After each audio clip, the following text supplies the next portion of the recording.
Matemática. Eje temático, geometría. A continuación veremos cuántos ejes de simetría tiene un triángulo. Recordemos primero que un eje de simetría es una línea imaginaria que divide una figura en dos partes simétricas.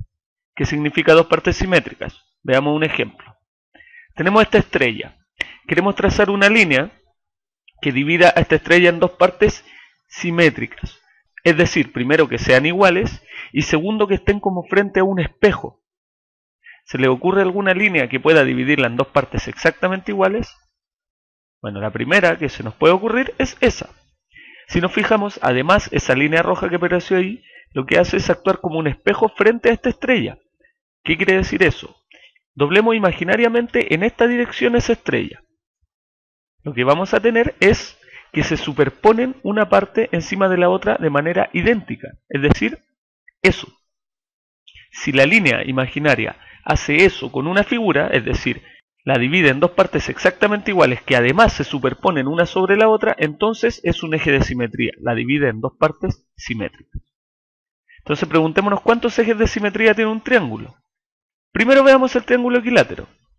El triángulo equilátero tiene todos sus lados iguales, necesitamos una línea que la divida en dos partes exactamente iguales. La primera que se nos ocurre es esa que apareció ahí, que es la línea que pasa por la altura de la base.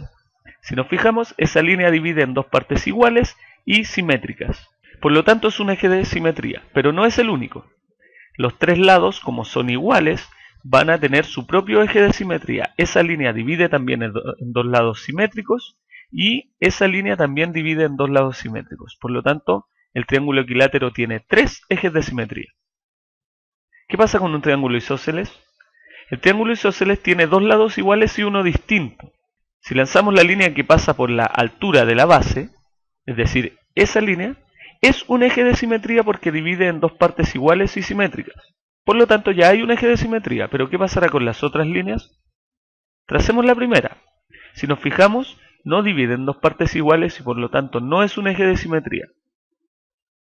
Entonces, el triángulo isósceles tiene solo un eje de simetría. ¿Y qué pasa con el triángulo escaleno? La verdad es que el triángulo escaleno no tiene ejes de simetría. Por ejemplo, si trazáramos esa línea, es decir, hasta la mitad de la base y desde un vértice, no divide en ejes simétricos y ninguna línea que tracemos en un triángulo escaleno es eje de simetría. Por lo tanto, el triángulo escaleno no tiene ejes de simetría.